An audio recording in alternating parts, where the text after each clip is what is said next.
आज देश में और ख़ास करके बिहार में एक स्वस्थ राजनीति करने की आवश्यकता है। आज बिहार में स्वस्थ राजनीति करने की आवश्यकता है।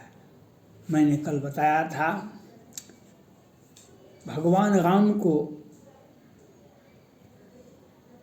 प्रत्यक्ष या अप्रत्यक्ष वनवास का आदेश हुआ था। उसके विरह में राजा दशरथ व्याकुल हो गए थे और राम राम कहते कहते चले गए। लेकिन आज हर घर में व्याकुलता देखी जाती है, चाहे गया हो, नालंदा हो, समस्तीपुर हो। आज पूरे बिहार में कोई भी जिला बाकी नहीं होगा जहाँ पर द्रौपदी का चीरहरण नहीं हुआ और किसी भी माँ बहनों का आंचल नहीं उजड़ा होगा। चाहे बालिका गृह कांड हो या जहरीली शराब हो। अभी आप 12-15 आदमी मरे हैं नालंदा में, जो मुख्यमंत्री का गृह जिला है। यही नालंदा है। 4 अगस्त को 2021 को 4 अगस्त 2021 को 5-7 यादव की हत्या दिन के उजाले में की गई थी। वही मधुबनी है। 29 मार्च 2021 को 5 राजपूत का सेना जवान का दिन के उजाले में हत्या की गई थी। ये बिहार है। स्वस्थ राजनीति नहीं कीजिएगा तो यही आपको रोना पिटना, आपका जीवन यही हो जाएगा। इसलिए मैं माननीय प्रधानमंत्री नरेंद्र मोदी जी से अपील करना चाहता हूँ, आप एक स्वस्थ राजनीति की पर बल दीजिए। आज बिहार में क्या हो रहा है? अभी तो जहरीली शराब और विशेष राज्य का दर्जा और जातिगत जनगणना, लेकिन ये नहीं बताते हैं 30 याचिकाएं पटना हाई कोर्ट में लंबित है, उसकी सुनवाई क्यों नहीं हुई? 1 साल बीत गए, क्यों नहीं हुई? संविधान को प्रभावित करने का और गलत जनमत लेने का यही परिणाम है। 30 याचिकाएं पटना हाई कोर्ट में लंबित है, 1 साल हो गया है, क्यों नहीं सुनवाई हो रही है? तो जहरीली शराब और शराब कांड से ही मामले को भर दिया जाता है न्यायालय में, और इससे काहे सुनवाई होगी? पिछले वर्ष देखा होगा, lockdown corona, Patna high court ने पूछते पूछते रह गए। बिहार में देहाती क्षेत्रों में कोरोना से कितने लोग मरे तो हम नहीं बताएंगे। ये केंद्र सरकार का पोर्टल है, क्योंकि लाख लाख लोग मर गए, हजार लोग मर गए, लेकिन कहाँ बताया? जब आपको राजनीति करने का नहीं है, आप फिर भी राजनीति कीजिएगा। आप मैथमेटिक्स के टीचर नहीं हैं, आप इतिहास के और भूगोल के और पॉलिटिकल साइंस के टीचर हैं, तो मैथमेटिक्स कैसे पढ़ाइएगा? आप मैथमेटिक्स कैसे पढ़ाइएगा? आप जब विद्यार्थी रहते मैथमेटिक्स का, तब तो आप मैथमेटिक्स पढ़ाते। आप तो इतिहास भूगोल के विद्यार्थी हैं, तो आपको मैथमेटिक्स पढ़ाने का अधिकार नहीं है। आज जो बिहार में हो रहा है, इसके लिए कौन लोग जिम्मेवार हैं? जहरीली शराब से कितने लोग मरे, इसके लिए कौन कौन लोग जिम्मेवार हैं? क्यों नहीं माननीय प्रधानमंत्री नरेंद्र मोदी जी सुप्रीम कोर्ट से सिफारिश करते, इसकी सीबीआई जांच होनी चाहिए? मैं माननीय प्रधानमंत्री नरेंद्र मोदी जी से अपील करना चाहता हूँ, जो समय पुनि का पछतावा, समय पुनि का पछतावा, आप भी हाथ मलते रह जाएंगे। मैं उस कोर्ट को मैं धन्यवाद देना चाहता हूँ, जो पूर्व प्रधानमंत्री मनमोहन सिंह को कोयला मामले में जमानत दिए थे। पाकिस्तान में 2 चीज़ नहीं मिलते हैं, जो निवर्तमान प्रधानमंत्री होते हैं या तो विदेश छोड़ के भाग जाते हैं या उसकी हत्या हो जाती है। बेनजीर भुट्टो प्रधानमंत्री थे पाकिस्तान के, उनकी हत्या कर दी गई थी ना।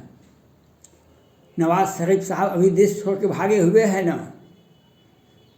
मुशर्रफ साहब देश छोड़ के भागे हुए हैं। बिहार की राजनीति भी उसी तरह से जा रही है। आज आनंद मोहन जी जेल में बंद हैं, लेकिन हत्या का मामला नीतीश कुमार पर है। 1989 में ही सीताराम सिंह की हत्या किए थे और हत्या का मामला इन पर दर्ज है, लेकिन आनंद मोहन जी जेल में बंद हैं। बिहार की राजनीति यही कहती है, बिहार की राजनीति यही कहती है। जो इसलिए मैं माननीय प्रधानमंत्री नरेंद्र मोदी जी से अपील करना चाहता हूँ, एक स्वस्थ राजनीति की व्यवस्था हो। बिहार विधानसभा में 243 सीटें हैं, उसमें 75 सीटें राजद को है और 74 सीटें भाजपा को है। संविधान भी यही कहता है। भाजपा को चाहिए तेजस्वी प्रसाद यादव जी को समर्थन कर दे, उनको मुख्यमंत्री का पद का शपथ ग्रहण करवा दे और भाजपा और राजद दोनों मिलकर के सरकार चला दे। 50-50 सारे पदों पर ले ले। ये 4 बराबर 74, 4 बराबर 74 मुकेश सहनी जी कहते हैं। ये जितन रामा जी कहते हैं कभी तेजस्वी प्रसाद यादव जी को नम्मा पास है, नम्मा पास है। और ये हम भारत के प्रधानमंत्री बनने के लिए सोचते हैं, जातिगत जनगणना और जब विशेष राज्य का दर्जा और कोरोना महामारी में हम नहीं बताएंगे क्यों कितने लोग मरे हैं। वेंटिलेटर घोटाला, 265 वेंटिलेटर बिहार सरकार ने खरीदा था। आज सुशील मोदी जी क्यों नीतीश कुमार का पक्ष ले रहे हैं? इसलिए ले रहे हैं, इनकी ये भी स्वास्थ्य मंत्री थे, ये भी स्वास्थ्य मंत्री थे। इनके कार्यकाल में भी दवा घोटाला, वेंटिलेटर घोटाला सब कुछ हुआ था। ट्रेन घोटाला में इनकी चचेरी बहन रेखा मोदी जी खुद है शामिल, ये भी शामिल है।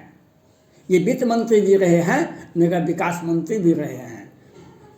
अपने को पद को बचाने के लिए राजनीति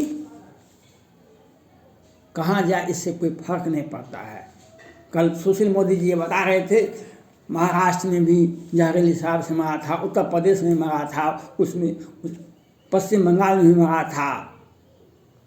सुशील मोदी जी आप ये बताइए, 14 में नीतीश कुमार जी को 2 सीट मिला था लोकसभा में जीत का, उनको आपने 17 सीटें दे दी। क्यों? इसलिए कि माननीय प्रधानमंत्री नरेंद्र मोदी जी प्रधानमंत्री पद का शपथ ग्रहण नहीं ले, इसके लिए एक राजनीतिक कुचक आपने चला। लेकिन बिहार विधानसभा में क्या हुआ? 44 सीटें हैं जदयू की और 30 सीटें पटना हाईकोर्ट में दाखिल है याचिकाएं, उसमें 20 सीटें जदयू का है, 20 सीटें जदयू का है। उलट फेलट करके मतगणना का मतलब ये नहीं होता, मतहरण नहीं होता है। और किस तरह से आज क्यों ऐसा हो रहा है? क्यों बालिका गृह कांड वाला आप क्यों चुप हो गए? क्यों नहीं बोले?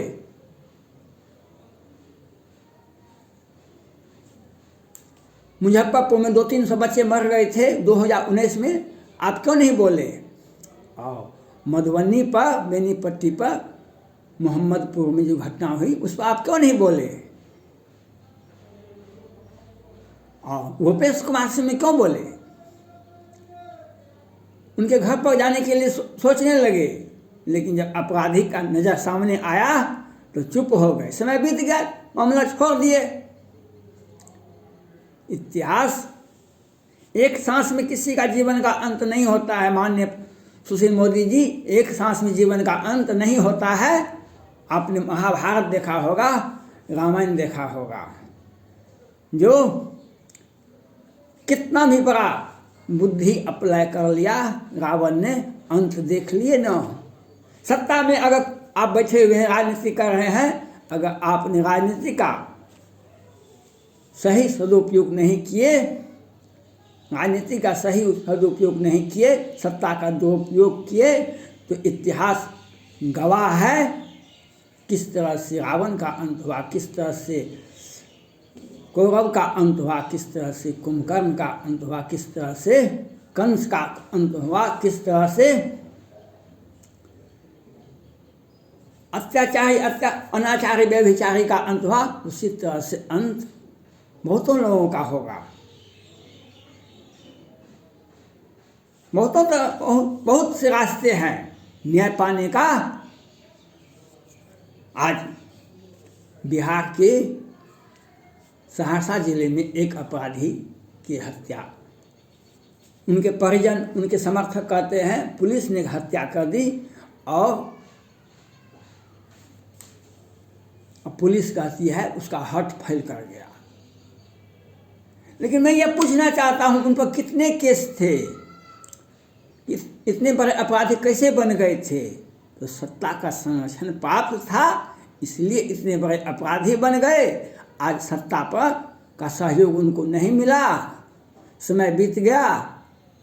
सत्ता में एक ही व्यक्ति नहीं बैठे होते हैं, सत्ता में बदलते रहता है पद। किसी भी थाना में, किसी भी जिला में एसपी बदलते रहता है। बिहार की सत्ता हो या भारत की सत्ता हो, सब जगह बदलाव होता आता है। सब दिन आपका एक साथ नहीं होगा। आपका अगर कार्य और आपका, भगवान कृष्ण गीता में कहते हैं कर्मण्येवाधिकारास्ते मा फलेषु कदाचनम, कर्मण्येवाधिकारास्ते मा फलेषु कदाचनम। आप कर्म करते चलो, फल की चिंता छोड़ दो। मैं माननीय प्रधानमंत्री नरेंद्र मोदी जी से अपील करना चाहता हूँ, एक स्वस्थ राजनीति बिहार में होनी चाहिए। आप तेजस्वी प्रसाद यादव जी को दे दीजिए पद, भाजपा उसके साथ हो। सारे के सारे ये हसीन सपना जो देखते हैं, हसीन सपना 4 बराबर 74, हम प्रधानमंत्री के उम्मीदवार हैं। 14 में भी प्रधानमंत्री के उम्मीदवार थे, आज भी उम्मीदवार हैं। प्रधानमंत्री का रास्ता रोकने के लिए ये कुचक रचते हैं प्रधानमंत्री का। और कितने हजार करोड़ का बिहार सरकार को घाटा हुआ, इसके लिए कौन जिम्मेवार है? शराब से, इसके लिए प्रधानमंत्री जिम्मेवार है, इसके लिए बिहार सरकार जिम्मेवार है। सीबीआई जांच का आप सिफारिश कीजिए। अगर आप कहीं भी आप बेदाग हैं तो आप सुप्रीम कोर्ट के मुख्य न्यायाधीश की अध्यक्षता में, 3 सदस्यीय खंडपीठ की अध्यक्षता में, 5 सदस्यीय खंडपीठ की अध्यक्षता में सीबीआई जांच करवाइए। शराब से कितने लोग मरे आज तक, और कितने राजस्व, क्या हजार करोड़ का घाटा हुआ, कितने वेंटिलेटर बिहार सरकार ने खरीदा। आज जहरीली शराब में सब लगे हुए हैं, लेकिन कोरोना महामारी का कितने लोग मर रहे हैं इसके बारे में सूचना नहीं मिल रही है। हम बेहतर कोरोना वैक्सीन, माननीय विधायक फंड का 600 करोड़ बिहार सरकार ने ले लिए थे। अब बिहार सरकार के वरीय मंत्री विजेंद्र प्रसाद यादव जी कहते हैं और टका तो विधानसभा में विधानसभा के सदस्यों के पास में है, वह भी तो सरकार का पैसा है, बिहार सरकार का पैसा है ना। आप तो बिहार सरकार के मंत्री हैं, तो कोरोना महामारी में भी राजनीति किए, ऑक्सीजन घोटाला, वेंटिलेटर घोटाला और दवा घोटाला किए, उससे नहीं चला तो जहरीली शराब से लोगों को बिहार से मरवा रहे हैं। छपा हुआ है। आप तो कहते गंगा जी में लाश है, तो मुगल सराय से, बनारस से, यूपी से आया था लाश। ये जहरीली शराब से नालंदा में जो मरा है वह पश्चिम बंगाल से आया है। विजेंद्र प्रसाद यादव ये बताइए ना, आप कहाँ पर थे, आप कहाँ पर हैं? आप ये बताइए, जहरीली शराब से कितने लोग मरे, क्यों मरे? आपने सत्ता का दुरुपयोग ही नहीं किया, सत्ता का दुर्योधन और दुशासन की तरह बिहार की सत्ता को बर्बाद किया। इसके लिए आप जिम्मेवार हैं। धन्यवाद।